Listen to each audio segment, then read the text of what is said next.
Hello and welcome to Cinema Savvy. Welcome back to a brand new movie review. This review, kind of like the film itself getting a rescreening, is one that we've already done before. And I think that was me and you on that one. We did a Terminator 1 and 2 discussion in one video. We are here today to discuss Terminator 2 Judgment Day 3D special edition rescreening. I don't know if this was worldwide. I think it was. I think I saw notices saying that this was going to be out in the US as well as the UK. I just got back from it about 20 minutes ago, and we're going to talk T2 again. We're not going to go probably as in depth as we did on our first review for it, but I'm going to give my opinions on what the 3D screening was like and the new 4K restoration, everything like that. And Tom, you didn't get to the rescreening, but you've seen Terminator 2 many times, so we're just going to have a general chat about it anyway. Yes. So, so I was kind of, when I first saw the news going out that this was getting a rescreen, I was a bit confused because I don't think it's any kind of landmark, anniversary of the film or anything like that. The film was released in '91, so that puts it to a 26-year anniversary.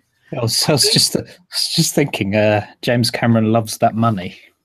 Yeah, well, actually, this is also going to be a spoiler-filled review, probably. So if you haven't seen T2, where have you been since 1991? Go and watch the movie, come back. Yeah. It started off with a video intro from James Cameron himself saying that, welcome to the rescreening. The reason I chose to do this rescreening was that this was how I wanted the film to be made.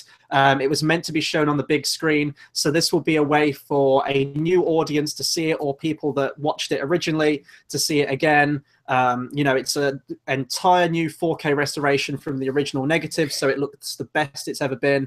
And he was really pushing the 3D thing on it as well. He was saying that 3D makes the picture feel a lot more real, makes the film feel a lot more real. And I'm just there like, it's you want this, don't you? You want the money. James Cameron, 3D is dead. It's officially He's really dead. trying to make it a thing, damn it, still with Avatar 2, 3, 4, and 5. I mean, it happened in the 3D has been and gone like 4 or 5 times over the last century, and he's still trying to push it. Oh, this is how it's meant to be made. Fuck you. So I was there, and I mean, if he sees this video, I'm really sorry, James Cameron, but I really don't like the guy. He just seems like, you see him in interviews and stuff, he seems really egotistical, really so far up himself, just not a very nice, approachable guy. And I was just there watching this video intro, like, cut the crap, cut the facade. We all know what you want here, and you want our money. And boy, did they get it. It was a packed house at my local Odeon cinema. Nice. I mean, I booked as soon as I knew that T2 was getting a rescreening and tickets went on sale. This is in my top 10 favorite films of all time. It probably is my favorite action movie, just because it has that blend of really great characterization and fantastically shot action. And it's just a really fun blockbuster experience with this film. So as soon as they went on sale, I just booked my tickets, and I knew that this was going to be big. I know the iconic status that T2 has, and how still, even now, it's just like widespread acclaim. Like, still people talk about T2 now and how good it is. And I got there 10 minutes early and it was packed. There was hardly any free seats there at all. One thing I do want to talk about as well is, as I walked in, they were doing a raffle. They were giving away a free limited edition T2 3D poster. Well, it's not, the poster isn't 3D, it's the poster of the 3D re-release, essentially. And I said, like, give me 2 tickets. I never win anything. I'm one of the unluckiest people out there. But they gave away 2, and I had the winning ticket at the end. So nice. I now have this huge, I don't know if anyone can see that, I have this huge T2 poster now. And with hardly anywhere to put it, I guess I could put it on that wall, make my room slightly less suicidal, which someone commented last year. So T2, I guess we can just talk about the movie a little bit now.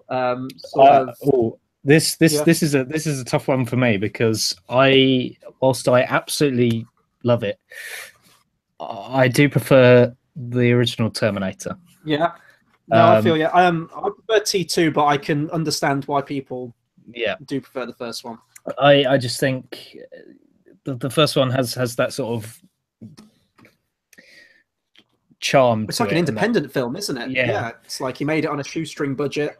But the production quality was upped, and Jesus, it's a phenomenal piece of work. When James Cameron was a good filmmaker, Yes, this yeah. probably his last good film before Titanic.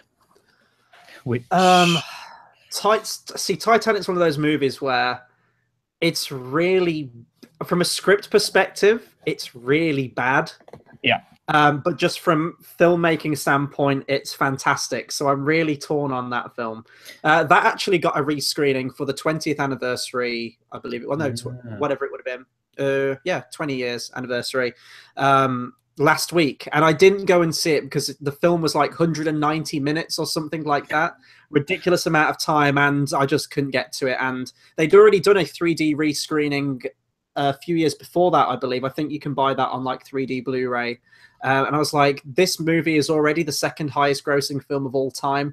James Cameron really doesn't need more money for this film. So I refuse to go to that. T2 I'll absolutely go to because I wanted to see that on the big screen. And I've already said as well, and I know a lot of people will probably hate on me for this, that given the chance, if I could have a future of all new movies of the same kind of quality that we have now, or an entire future where they just repeat old films but put them on the big screen, I'd probably go with old films on the big screen because it is truly a unique experience going to see this. Before the film started, because I've seen the film dozens of times, I can play it back in my head, but I was anticipating all the scenes coming up that I wanted to see on the big screen. And actually the 4K restoration was really great as well. The 3D didn't detract from the film too much, but then again, it was a film that was made without the intention of it ever being in 3D. So there's no gimmicky shots of things coming out the camera to convert anyway. It was just, this is going to just spell out what 3D is anyway. The things in the foreground looked a little bit more pronounced and the things in the background looked, it was like kind of depth 3D. And that was all you got with this film. I was only going to this so I could see the film on the big screen. And before it started, when the music's like kicking in and you get the 2029 flash forward, I guess, you could hear people just going like anticipating the film to come. And when that main theme played at the beginning, it was electric. Like everyone was there to watch Terminator 2 and would just, you could tell everyone there had seen it hundreds of times, probably loved the movie, and they were just there for the ride again. And it was great. See, I would have loved to have gone to see this again. It's well, initially my first experience of it was watching it on DVD. I think one was VHS back in the day. VHS is see the only film I saw in VHS was Alien, but my experience was with DVD, or I might have caught it on TV. I'm unsure as to that, but I was probably 14, 15 when I saw it. It was really like, not only does it have amazing action set pieces, it has quite phenomenal visual effects. Oh yeah, like really impressive for the time. And still, watching it again now, incredible. They still hold up easily. The acting's really good, although the career of Edward Furlong, has after this is kind of non-existent. I think he did American History X, and that was pretty much the only two films. No, I think he did like a Crow sequel, but that was like deep into his drug-fueled career. Which it's a shame because I actually really like him in this film, and I did kind of watch this film with, obviously I had the nostalgia for it because I was a pup when I first watched T2. It was the first Terminator film I watched. I think I watched Terminator 2 first, then I went to see Terminator 3 a year after when it was released at the cinema, and then I went back to T1. Didn't like T1, watched it many more times after that, loved it, and can kind of hold the first two. Like I can have a different favorite Terminator film any day of the week. It really does alternate. But no, with this, like George, for example, on the channel, hates Edward Furlong in this film, and he says that he's one of the most like petulant, squealy kids. And there are moments with that, but I still really like the character and think that the performance really suits for where John Connor is. He is that punky, bratty kid. Like we see that when he's talking to his foster parents at the start, and he's revving the engine so it drowns out their talking, and he's like, she's not my mom, tard, and just like drives off listening to Guns N' Roses. He's a See, little shit of a kid. See, I think that's, you know, it's a testament to how well it's written as well. You sympathize with the rebellious teenager, and because it works for his character, because he doesn't have that mother figure, or you know, he's had quite a traumatic experience growing up. His mum put in a mental asylum institute, and you know, it's going to turn any kid, I think, into a little brat. But I think a similar situation, this character kind of reminds me of Simba in The Lion King, right? But done right. Yeah, because Simba was a brat, but you didn't see much of a progression in terms of his character. And here, I think he learns to appreciate, you know, the family members he has. But yeah, like I said, the comparison between Simba and this is a character I can root for. Simba is just an asshole, and that's a topic altogether. Yeah. I part of me agrees with that, but I know you don't like Lion King, and that's one of my favorite Disney films. But that's a different review for another time. We'll probably save it for the live action Lion King one when that comes out, maybe. One thing I noticed with this film more, because I mean, this is a film on UK TV anyway. It's usually ITV2. Yeah. It tends to be on every other weekend. It's like either The Mummy Returns, or T2. Those are the only three films they show.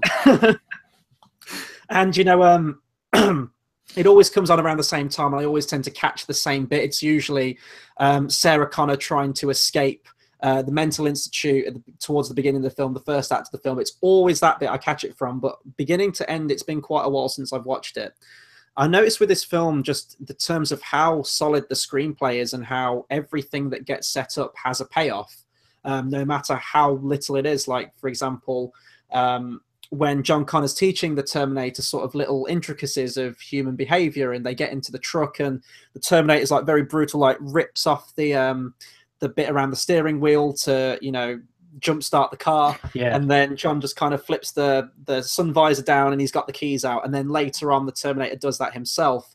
The thumbs up, for example, it's when he's teaching him how to high five and thumbs up, everything like that. At the end, that's the final signature thing he does to them, like the last, you know, good luck for the future kind of thing. And obviously the tears thing as well is probably the biggest sort of character journey of the Terminator. Although he can't do it himself, he understands human behavior, and that's essentially what the entire film's about. See, it's just great, right? Great writing. I mean, on top of that, it's really fantastic. It's like, as a spectacle, it's fantastic. Yeah. Like, I was watching this film now and just thinking, they don't make like action films, but they don't make films like this anymore. Films that have that balance, and if they do, they're very few and far between. Just how it was shot as well. Like, when someone gets shot, you have like the 80s, 90s blood bag that goes off. Oh yeah, that kind of like, yes. You don't get anything like that now, not very much. And it was just really refreshing watching this film again. One thing I will say as well, that I was kind of disappointed about this, because I did check the running time for this film before. I was really hoping that it was going to be the Ultimate Edition that got a screening. This is the extended edition. I'm not quite sure how much it's extended by. I think it's about 10 minutes, maybe that. This version's really famous for the inclusion of Kyle Reese's character in a dream sequence that Sarah Connor has in the Mental Institute. There's a few other little bits as well. But I really like that inclusion. It kind of feels like it ties the first and the second a lot more closely, with Michael Biehn being there. This was the theatrical edition, though. That's not a bad thing, because I think that probably the scenes they remove make sense and the film runs smooth, but I'm just so used to that extended edition now. I would have liked to have seen that with a few extra scenes. But how good is Linda Hamilton in this? Oh my God. I mean, you know, for everyone going on like a Wonder Woman rampage now, saying like, oh, you know, strong female characters, like Linda Hamilton, man, watching this film, her first opening scene of this movie is her just doing pull-ups in the Mental Institute. And just the transformation, like thinking back to Terminator 1, the transformation that character has. And the first movie came out in '84, didn't it? So, you know, it's been a good few years. It's been see, I think 7 years. You know, the the scene where she unlocks, picks the lock of her straps. Fun fact: I do believe I heard somewhere that when they were showing that for broadcast over here in the UK, they had to remove that bit for television because it would encourage. I think it would encourage, or it showed a too realistic attempt of lock picking. Something stupid.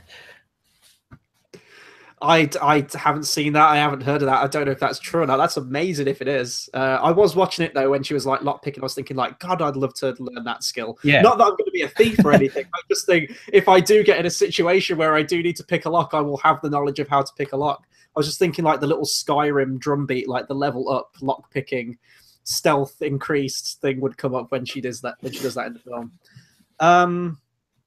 Is there anything else I can talk about this film? I'm mostly going for like the 3D conversion kind of thing. Yeah. One thing I did notice, because I always do this when I go and see a 3D film, I do the whole, taking the glasses off just to compare. And it was blurry, obviously, with the glasses off. There was a few scenes where you could just watch it as 2D. But one thing, the big thing I noticed was there's a slight difference in the color palette, the color correction of the film. It was kind of in that era where James Cameron was using a lot of blues and sort of like washed out colors. If you look at The Abyss, for example, moments from Titanic towards the end, True Lies, it always seems to have that blue filter over it.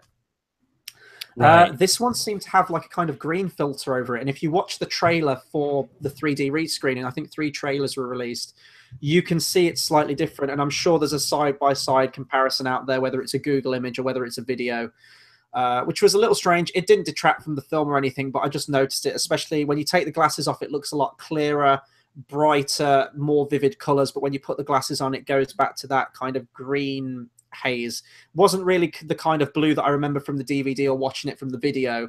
It was definitely a very different one. It's kind of like the Lord of the Rings, Fellowship of the Ring Blu-ray that was released, which had that sort of weird color correction added to it where everything looks slightly green, like a green filter over it.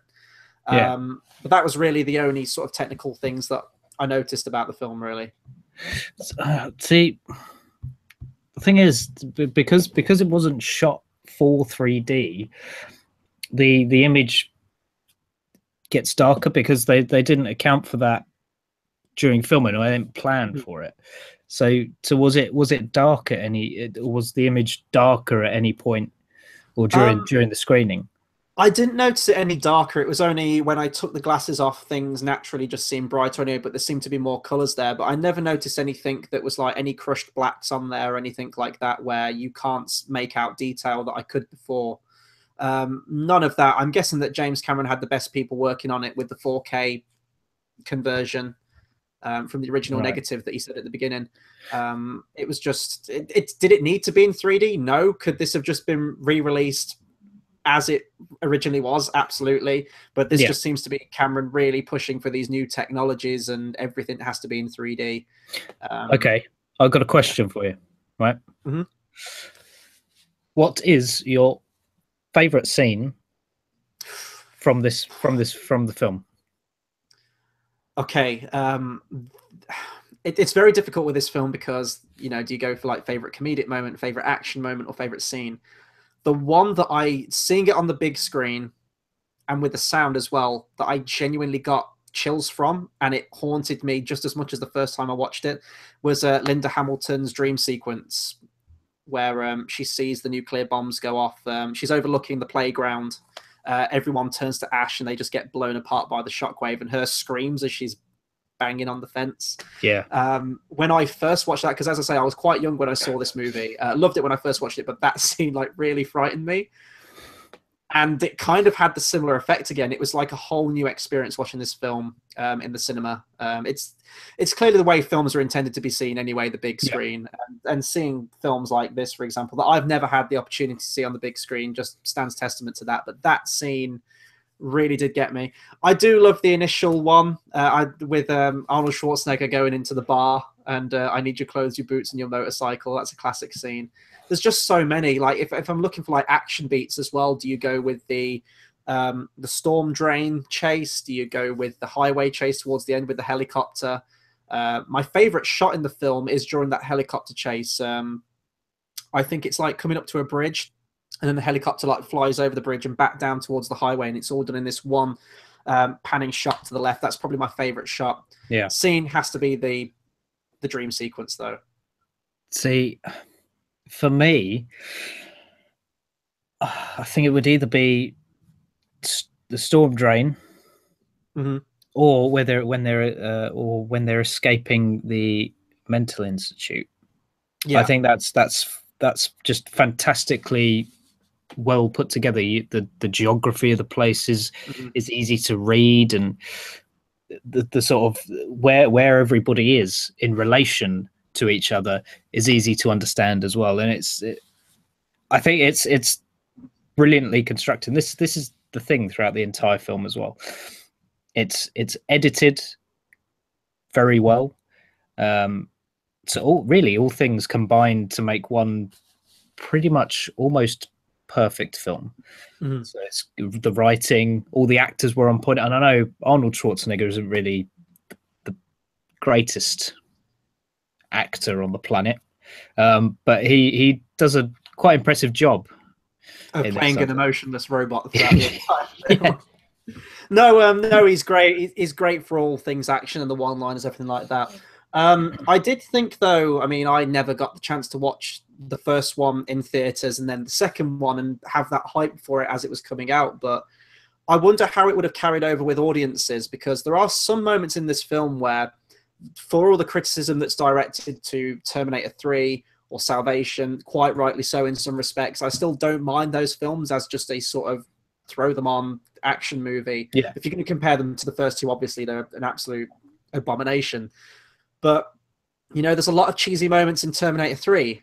There are a lot of cheesy moments in this one, and almost very tonally different to the first one in many respects. For example, you know, the Terminator's a bad guy in the first movie. We all know that. It's almost like a horror stalker thriller movie, the first film. We get to the second one, and you're watching it for the first time, so you haven't seen any of the trailers. You don't know that Arnold Schwarzenegger's a good guy. When you first see him, as an audience member, you're still meant to be thinking, like, I don't know if there is a good guy. I don't know if they're both trying to kill John Connor. But when he comes out to bad to the bone, and he does the whole, you know, he gets the shades and puts them on, there is no sort of like strategic reason or tactical reason the Terminator would need shades in that moment. The first film, he used it as a disguise because he carved out his eye and he had the red lens there, so he puts the shades on to disguise that fact to the general public. This one, it's clearly just because it looks cool. It's a signifier back to the first one. Walking out to bad to the bone, it's very cheesy, but it's funny. But there's little moments like that where it's very different. There's lines that are dropped that directly link back to the first one. Come with me if you want to live. That's what Kyle Reese says in the first one. I'll be back. It repeats the same joke from the first one. I wonder if some people do view those as negatives, and we have kind of see that permeate into mostly all of the sequels, that level of fan service. Like, we always have to have an I'll be back line. We always have to have some kind of, we have to have the Terminator in a leather jacket now with the shades. I don't know. I just kind of noticed it with this film. It doesn't detract from the film at all. I still love this film, but there is that tonal juxtaposition between the first film and Terminator 2. And I think that's where you talk about, like, you have a preference as to which one you like more. See, I think you sort of hit the nail on the head, really. The first one had some quite impressive action beats, but I wouldn't say it was a all-out action film. It is primarily a thriller, a sci-fi thriller. But this is very much the action film, and what I would say is it sort of the thing I like about it is that it flips the dynamic that we established in the first film on its head, and that's a brilliant piece of, you know, storytelling and create. That's a brilliant creative decision. The fact that it plays against everything you know from the first film, and you can praise it as many times as you like. But what I do want to find out from you in particular, Chris, because this is one of your favorite films, if there was one thing you could change that you absolutely don't like, what would it be? God, that is a really tough question. I honestly don't know, because for all like the cheesy bits I just mentioned, I grew up with this film, and I like that. I'm a huge fan of like 80s action movies where I'm so used to films having that kind of tone. So I don't really have a problem with it with this one, because you can kind of see T2 as its own entity. God, what would I change? I think it would be a question of tone, because one thing that I love about T1 is all the flash forwards we get to the future world thing. You see like people in those hovels like eating rats, like catching rats to eat, and just horrible, like distressed, shell-shocked people. And the first film feels bleak as shit when you watch that film, and you really get that sense of this is a future we need to like eradicate. This one, as opposed, with the exception of that dream sequence that Linda Hamilton has with the nuclear explosions going off, this one's played a lot more cool. It's like you've seen what's going to happen. I guess I don't know is the answer, because I really do like this film. I guess I would have just liked a little bit more of that bleak quality of the future, a little bit more in this one. This is already like a 2.5-hour movie though with the extended edition, so I don't know how much more you can cram in there. And I'd maybe get rid of some of the cheesy aspects to keep it more tonally in line with the first one. See, you spoke about the length there. So it was well, almost 2.5 hours. But I'm having a look at the running time. The extended edition runs for 147 minutes. Jeez. So, yeah. Doesn't feel like it. No. It's really just, as you said, like editing, pacing, fantastic. Yeah. Really. But like looking at, I mean, I don't know much about the ins and outs of the production. I really should watch the behind the scenes sometime. But I'm wondering if these quips and stuff that Arnold Schwarzenegger has in this film and the sort of tonal change, maybe that's because we're in a different decade now, films changed, or maybe it's because Schwarzenegger's career kind of blew up after the first Terminator film, and he did a lot of films in between. He progressed as an actor, some would say.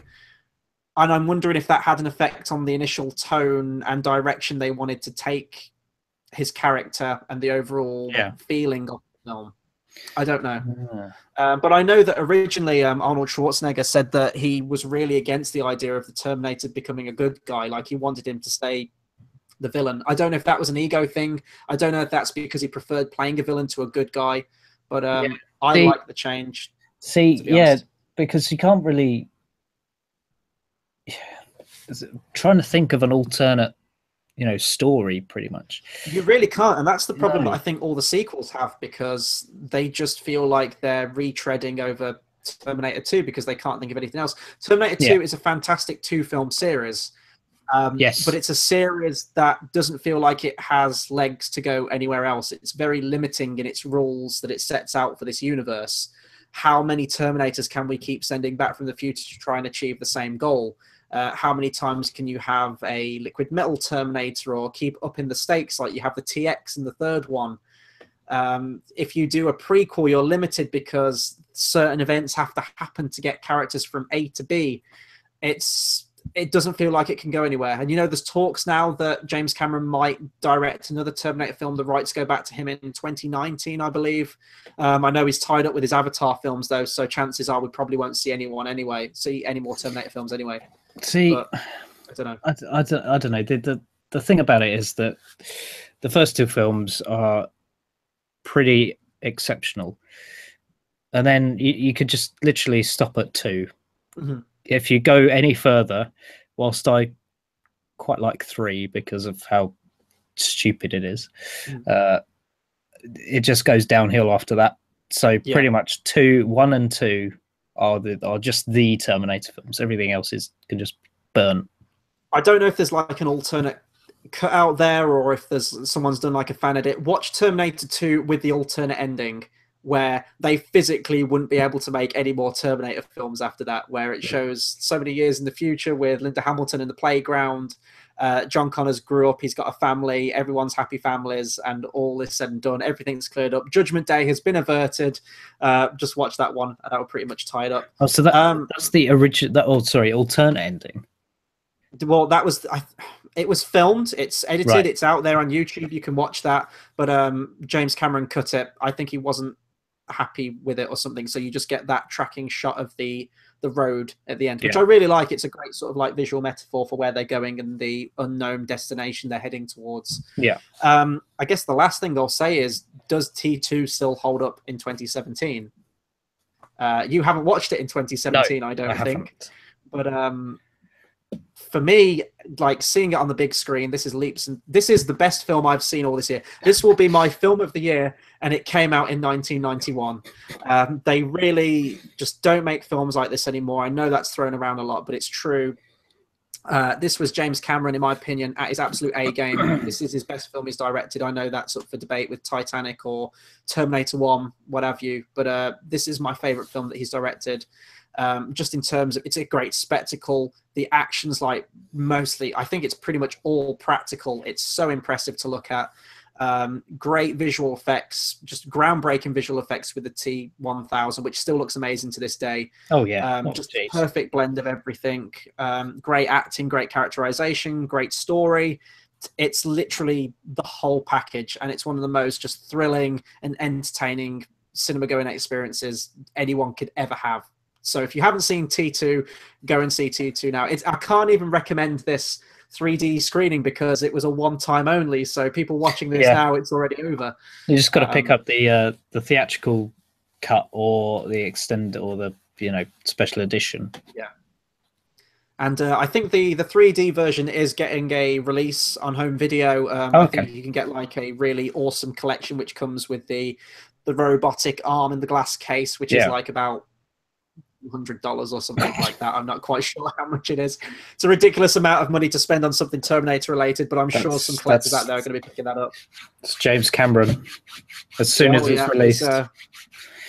He had a Titanic out last week. He's had T2 out this week, and I'm sure we'll probably get an Avatar rescreening again before the new one comes out. See, I always think I imagine him being a bit like Scrooge McDuck in a big vault of money.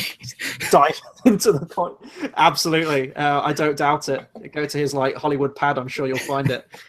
But yeah, that'll do it for our review on Terminator 2 Judgment Day, or I guess my review on Terminator 2 Judgment Day 3D Special Edition. Be sure to comment, subscribe, let us know what you thought of this film, the 2D version or the 3D version. Which cut do you prefer, the theatrical or the extended? Anything Terminator related, please do drop us a comment. A lot of stuff coming to the channel now. I'm about to go live for a Game of Thrones review. So hit the subscribe button, share, like, all that good stuff. And until next time, we'll see you then. Thanks for watching.